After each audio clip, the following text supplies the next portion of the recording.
Monday game, so got a fair bit to get through this morning. We'll have at the end of the opening section, we'll have a brief daily breakout, and then we'll have a brief Sundays breakout if it's all possible. So let's kick off. And Saturday as well. Alan from Sky. Hi, Jurgen. Hi. Hi. Obviously, you've had that bad news with Thiago's injury. And with the other injuries that you have in your squad, are you happy with the size and quality of your squad, or are you still inclined to strengthen in this transfer window? So, I'm happy with the strength, size, and quality of my squad. But we have injuries. That's how it is. Now it's the question: how long will the players be out and stuff like this? And there are different solutions for it. One of them, plenty I would say, and one of them is the transfer market. The transfer market makes only sense if you can bring in the right player. So the right player, not a player, because it's easy to bring a player in, but that doesn't help even a week. If you have some player, and if you bring in the right player, then it could make sense. But we always actually would have done that from the first day of the transfer window, from the first day of the preseason. So I would have done it, but it's just in some cases not possible, and in other cases extremely difficult. So and that's why you don't have to think about a lot about it. It's not, if something's not possible, why should I then constantly say, well, but if not, then we cannot exist. We can. So all the other solutions are inside the squad. Yes, and we have now, in the moment, definitely too many injuries. That's clear. A couple of boys coming back.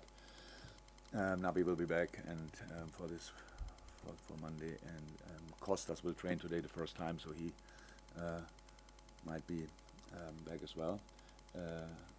And that's the situation. We cannot.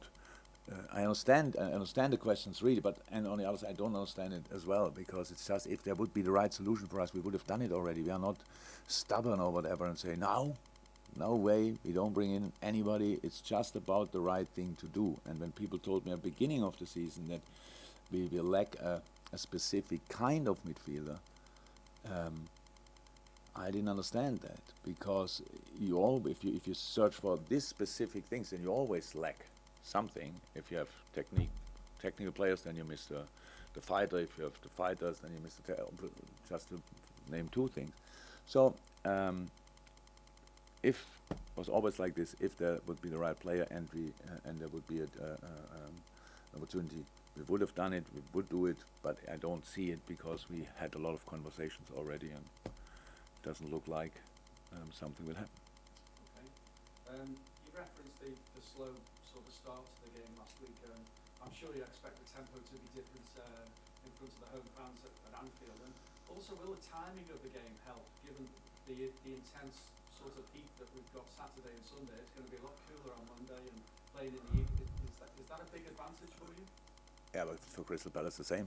So no, it's much better, of course, to play than at night time than whenever at each other time. So, but it's for Crystal Palace the same. So same advantage, but much more comfortable to play, of course. But it shouldn't be a comfortable game at all. So it should just be really busy. But I'm actually not in all about that.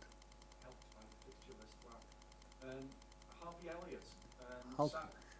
This is what you take out of it, of my answer. Helped by the fixture list. No, it's fortuitous, I suppose. Yeah, for both teams, and it makes it a fair competition again. If we only would play at night and Crystal Palace had to play in the heat at 30 degrees or whatever, that would be a real advantage. But so it's just a game at night. Harvey Elliott signed that extension to his contract yesterday. A big talent, a great future ahead, I'm sure. Is he very much in your plans for Monday in terms of a possible starter? Yeah, he's always he's a fantastic boy, super player, and came on, had a real impact, played a really good preseason, very helpful, and yeah, of course. Thank you. Welcome.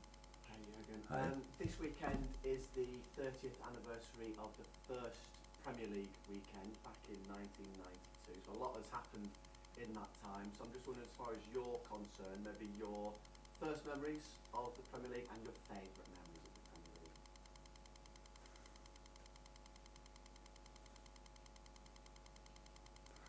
My first memory of the Premier League. So I have memories of Premier League. I wouldn't say there were highlights when I watched games before, but then it was the first was obviously the away game at Tottenham. I mean, just in general, not necessarily for Liverpool, but actually your favourite one then? Favorite. It's easier. We didn't even play. It was a penalty for Chelsea. It was when Willian scored a penalty for Chelsea against City, when we became champion in that moment. Definitely, yeah. There was a mix of everything. I can remember the situation before. It was a chance of Chelsea, like shooting, defending, shooting, blocking, and then handball, and everybody was shouting in the moment, handball! And it was not immediately the whistle. And the whistle came, and that was the first celebration. And then, and I'm actually absolutely not like this. Honestly, I watch football games completely with other teams. I'm not involved. I couldn't care less. It's always kind of analyzed, watching, learning, whatever. But it was completely different in that moment. I was really hoping it will be a penalty, and I was really hoping that Willian keeps his nerves. And when he kept it, then it was was my Premier League moment. Roberto Firmino, if he does start, it's his third start in a row, which he hasn't done, I don't think, since February or March, and it's 3 starts in a row. And his next start will also be his 200th Premier League start, which is a decent enough milestone as well. So,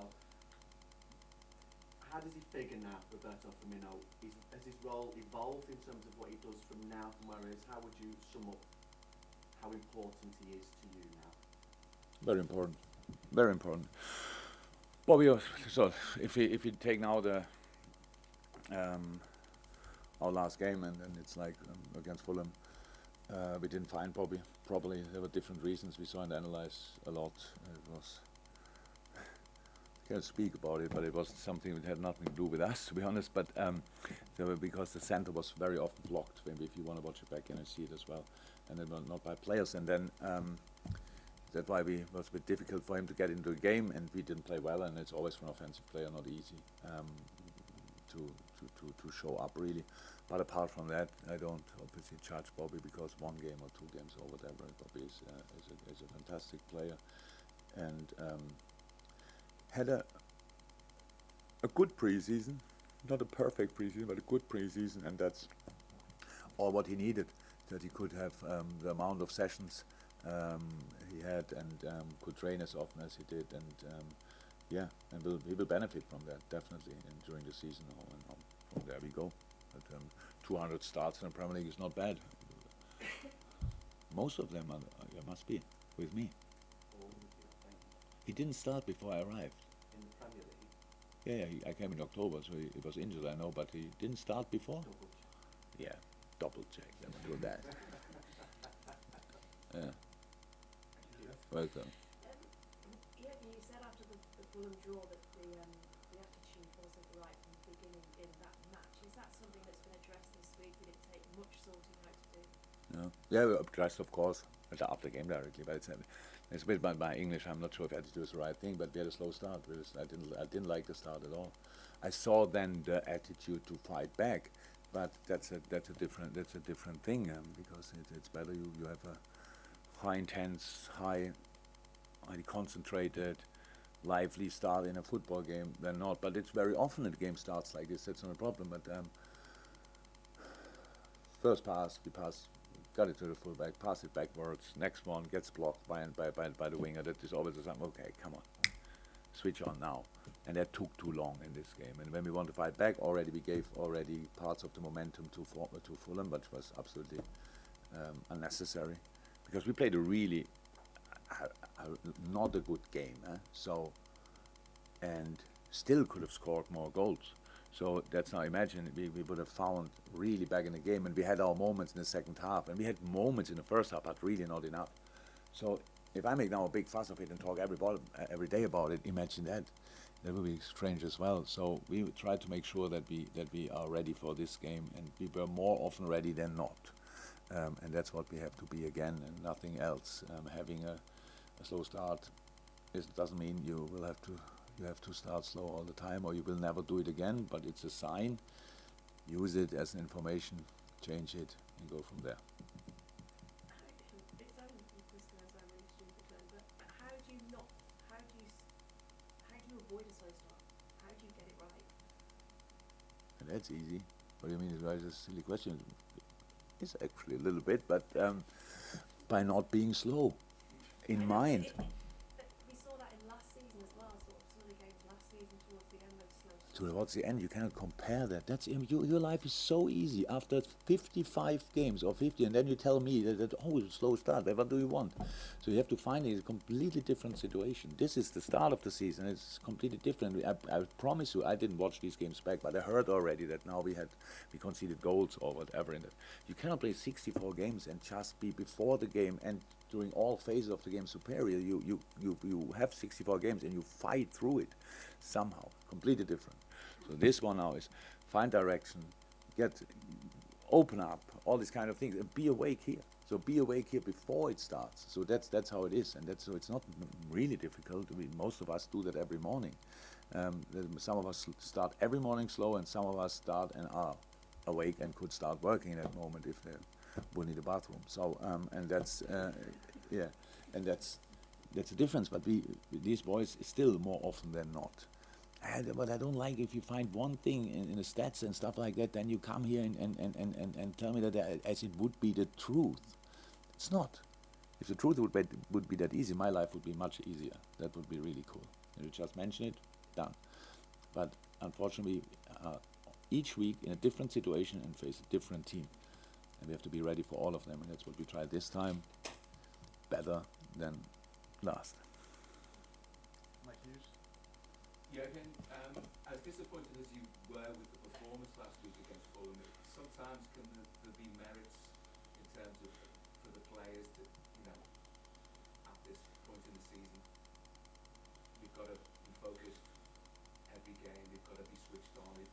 So sometimes can it be a bit of a warning sign? Yeah, of course. I'm sure it was, definitely, for everybody, definitely sure. I know that the boys didn't like it as well. It was not that when I told them after the game that was not good enough, and they thought, what are you talking about? So I know exactly that the boys knew it as well. So it's how I always said, you can lose a game, but you have to learn from it, and that's in this case exactly the same, because it felt like if we would have lost, it was exactly the feeling I had when I left the stadium, but we didn't. That's the good news. We got a point. And now let's go. How encouraged have you been with the work together as a partnership between Darwin Núñez and Mo Salah? They've not had much time to play together, but already there are really encouraging signs of what they can do. Yeah, it's a cool partnership, definitely. It's two players who are determined to score and be in the decisive areas, coming behind the line, wherever the line is. It's very helpful. Mo is in a really good moment. So and Darwin is settling in. So I think Luis just missed the goal, if you want. Really good moments, really good situation. Two chances. One was post, I think, or crossbar, and then got blocked by in another situation. So a little bit of luck, and he scored. That would help him as well massively. But apart from that, so that was this department was not our problem at last weekend. No more for the open. Carl at the back, sorry, Ivan.